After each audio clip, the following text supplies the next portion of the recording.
So students, welcome again in this YouTube channel of Kumar Satyavira College of Engineering and Management. Here I am Mohammad Arshad, delivering an important lecture about the lime and soda process, which is an important purification process of water softening. Now we are discussing about the numericals of lime and soda process. In this last lecture, I am describe the formulas of lime and soda process. First formula is that lime. What is the lime requirement? And the second formula is that the soda requirement. So there are two types of the formulas that can you use in the numerical when you are solving most of the numericals of lime and soda process. Now start the numerical of lime and soda process. जैसा कि अगर exam में आपको lime and soda के numericals दे रखे हैं, question आएगा, no doubt exam में आते हैं, तो इसे सॉल्व कैसे करें। यहाँ पर एक न्यूमेरिकल्स आपकी स्क्रीन पर दिखाई दे रहा है, जैसे कि इसे ध्यान से पहले आप पढ़ेंगे। तो न्यूमेरिकल में लाइम एंड सोडा प्रोसेस में न्यूमेरिकल में दिया है calculate the amount of lime required. Lime की रिक्वायरमेंट पूछी है फॉर सॉफ्टनिंग 50,000 लीटर्स, 50,000 लीटर पानी को सॉफ्ट करना है of hard water 50,000 hard litres of hard water है। और लाइम की रिक्वायरमेंट पूछी है as well as the soda also containing, जिसमें उस वाटर के सैंपल में 50,000 लीटर्स जो वाटर आपको इसमें सॉल्व करना है, उसमें मैग्नीशियम बाइकार्बोनेट की जो क्वांटिटी है वो 129 ppm है। दूसरा सॉल्ट है कैल्शियम बाइकार्बोनेट स्टूडेंट्स कितना दे रखा है 18 ppm। तीसरा सॉल्ट मैग्नीशियम क्लोराइड दे रखा है 95 ppm। चौथा सॉल्ट दे रखा है कैल्शियम क्लोराइड, तो कैल्शियम क्लोराइड दे रखा है 111 ppm। Then next iron oxide दे रखा है 70 ppm। ध्यान रहे iron oxide is not responsible to create the hardness in the water. So iron oxide confuse करने के लिए आपको न्यूमेरिकल में दे दिया गया है, इसलिए इसे छोड़ देना है। फिर और आगे चलते हैं, सोडियम सल्फेट वो कितना दे रखा है 50 ppm। तो यहाँ पर सोडियम सल्फेट भी वही काम करेगा जो कि आयरन ऑक्साइड काम कर रहा है। ये भी सोडियम का सॉल्ट है और ये सोडियम का सॉल्ट जो है is not responsible to create the hardness in the water. So इसको भी छोड़ देना, ये भी कंफ्यूज करने के लिए आपको न्यूमेरिकल में दे दिया गया है। ठीक है, अब इसको सॉल्व करते हैं। इसे सॉल्व करने के लिए आपको एक टेबल बनानी है। ध्यान रहे टेबल में क्या क्या चीज़ें लेनी है वो समझ लें।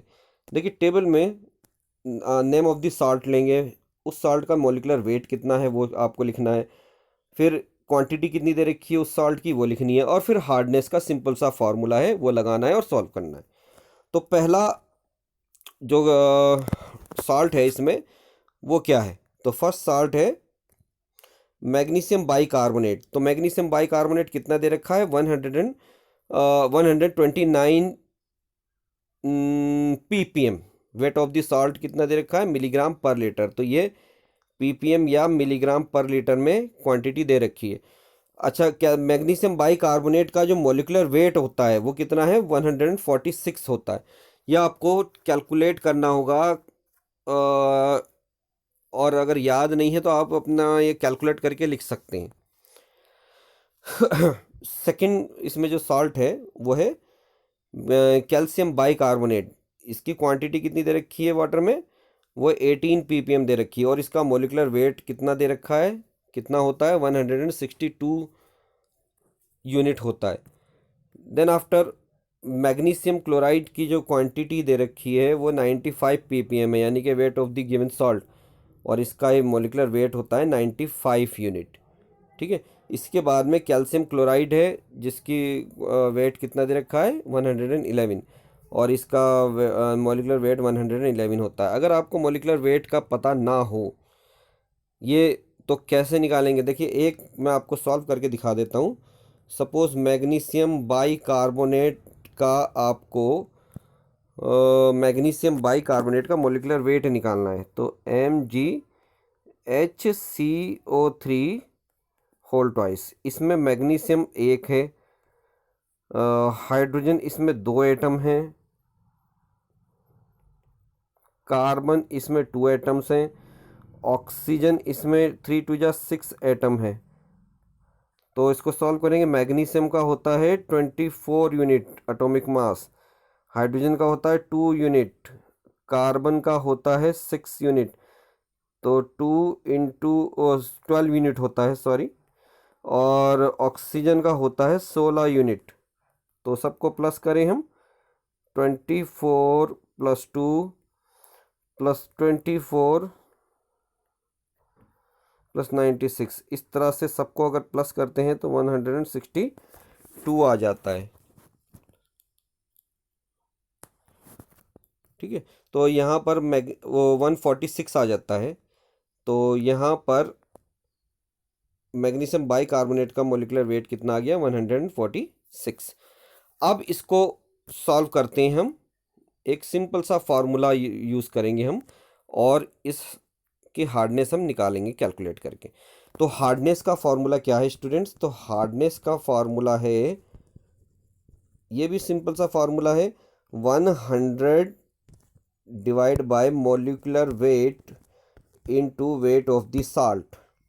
ठीक है, let us consider magnesium by carbonate का आपको हार्डनेस निकालनी है, तो फार्मूला आपने ये लगा दिया। ठीक है ना, मॉलिकुलर वेट कितना दे रखा है इसमें और वेट ऑफ द साल्ट कितना दे रखा है। तो मैग्नीशियम बाई कार्बोनेट के लिए मॉलिकुलर वेट 146 है, ठीक है ना, और वेट ऑफ द साल्ट 129 है। फार्मूला क्या है? फार्मूला ये आपको दिखाई दे रहा है स्क्रीन पर, 100 के डिवाइड में molecular weight into weight of the salt.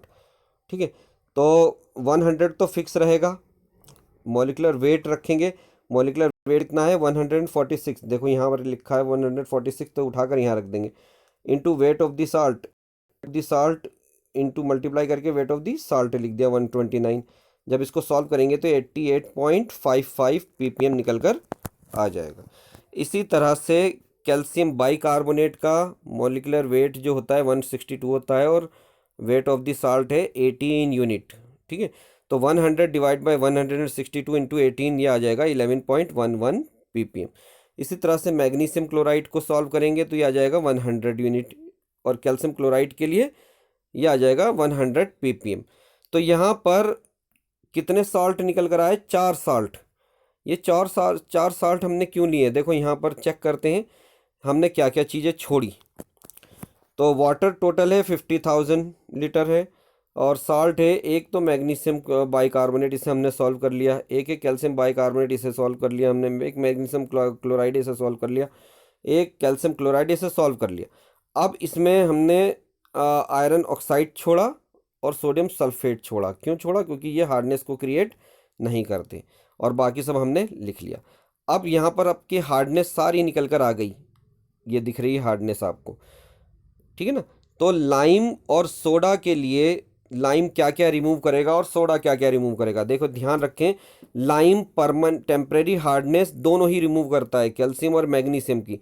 तो लाइम का वर्क क्या होगा? कैल्शियम और मैग्नीशियम की दोनों परमानेंट टेम्परेरी हार्डनेस बाहर करेगा। लाइम मैग्नीशियम की परमानेंट हार्डनेस को भी बाहर करता है, लाइम कैल्शियम की परमानेंट हार्डनेस को बाहर नहीं करेगा। तो लाइम के लिए तीनों चीज़ें रखनी है आपको, ये छोड़ देनी है कैल्शियम की परमानेंट हार्डनेस। तो सबसे पहले, और एक चीज़ और है इसमें, परसेंटेज प्योरिटी ऑफ लाइम नहीं दे रखी, तो आपको इसमें 100% रखना है परसेंटेज प्योरिटी के लिए। ठीक है, अब लाइम का फार्मूला लगाते थे। लाइम का फार्मूला क्या है? 74/100 कैल्शियम बाई कार्बोनेट को रिमूव करेगा, मैग्नीशियम बाई कार्बोनेट को रिमूव करेगा, 2 से मल्टीप्लाई कर देंगे हम। ठीक है, मैग्नीशियम क्लोराइड यानी कि परमानेंट हार्डनेस ऑफ मैग्नीशियम को रिमूव करेगा इनटू वाटर्स इन लीटर। ठीक है, तो ये फार्मूला आपने लगा दिया। ध्यान रहे 100 के डिवाइड में परसेंटेज प्योरिटी दी हुई होती है, तो प्योरिटी भी क्या रखनी है आपको, 100 से 100 कट जाएगा। तो इस तरह से ये आंसर आ गया आपका। देखिए कैल्शियम बाई कार्बोनेट कितना आया था हार्डनेस, 11.11, मैग्नीशियम बाइकार्बोनेट की आई थी 88.35, इसको 2 से मल्टीप्लाई कर देंगे आप। और मैग्नीशियम क्लोराइड की हार्डनेस आई थी 100, और वाटर कितना है टोटल 50,000 लीटर्स है। आंसर आ गया आपका मिलीग्राम में। तो इसे सॉल्व करेंगे आप तो ये निकल कर आ जाएगा आपका आंसर, ये आ गया मिलीग्राम में, ठीक है ना। इसे आप किलोग्राम में बदल लो तो किलोग्राम में आंसर आ जाएगा 10.65 किलोग्राम। ओके, तो यहाँ पर लाइम की रिक्वायरमेंट तो आ गई। अब सोडा के लिए क्या क्या करना है, देखिए सोडा के लिए, सोडा क्या क्या रिमूव करेगा इस वाटर में से। देखिए सोडा टेम्परेरी हार्डनेस को बाहर नहीं करता, तो इसे फार्मूले में नहीं रखना। सोडा मैग्नीशियम की परमानेंट हार्डनेस को बाहर करेगा, यस। सोडा कैल्शियम की परमानेंट हार्डनेस को करेगा, यस। तो ये 2 साल्ट बचते हैं। तो सोडा के फार्मूले में ये दोनों साल्ट आपको रखने हैं। सोडा का formula 106/100 hardness due to magnesium chloride and calcium chloride into 50,000 litre water है। जब इसको सॉल्व करेंगे आप तो ये निकल कर आ जाएगा आंसर आपका। मैग्नीशियम क्लोराइड की हार्डनेस कितनी है 100 ppm, कैल्शियम क्लोराइड की हार्डनेस कितनी है 100 ppm, वाटर कितना दे रखा है 50,000 लीटर्स ऑफ वाटर, और आंसर आ गया मिलीग्राम में। तो ये आंसर आ जाएगा ये, और इसे आप किलोग्राम में बदलेंगे तो 10.6 किलोग्राम निकल कर आ गया। तो यहाँ 10 पॉइंट समथिंग,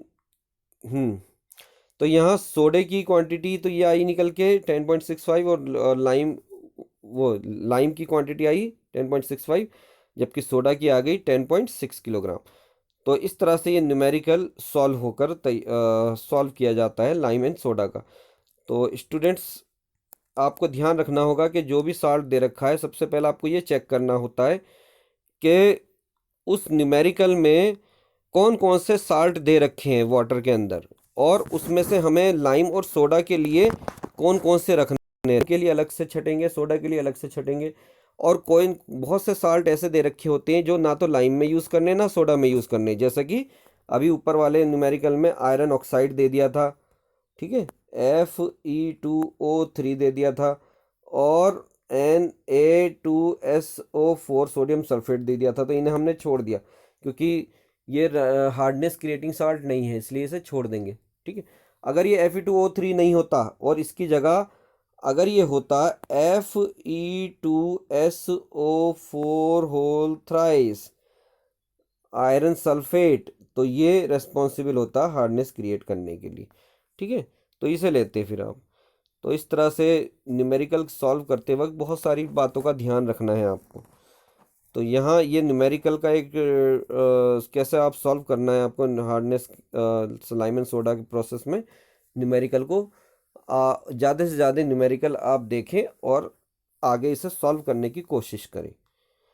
और एक चीज़ और नोटिफिकेशन में न्यूमेरिकल को सॉल्व करते वक्त आपको ये ध्यान रखना होगा, अगर न्यूमेरिकल में हार्डनेस जो है आयंस की फॉर्म में दे दी है। देखिए calcium 2 positive, magnesium 2 positive, important चीज़ बता रहे हैं भाई आपको, ये दे दी है।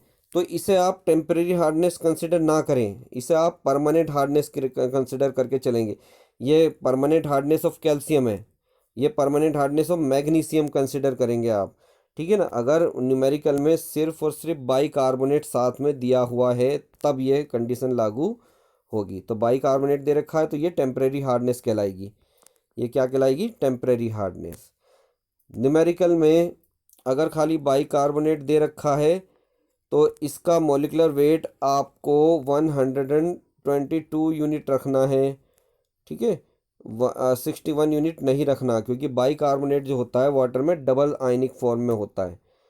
इस तरह से एल न्यूमेरिकल में अगर Al2SO4 होल थ्राइस ये दिया हुआ है तो इसका मॉलिक्यूलर वेट आप कितना रखेंगे, इसका मॉलिक्यूलर वेट रखेंगे, देखिए इसका मॉलिक्यूलर वेट आता है 342।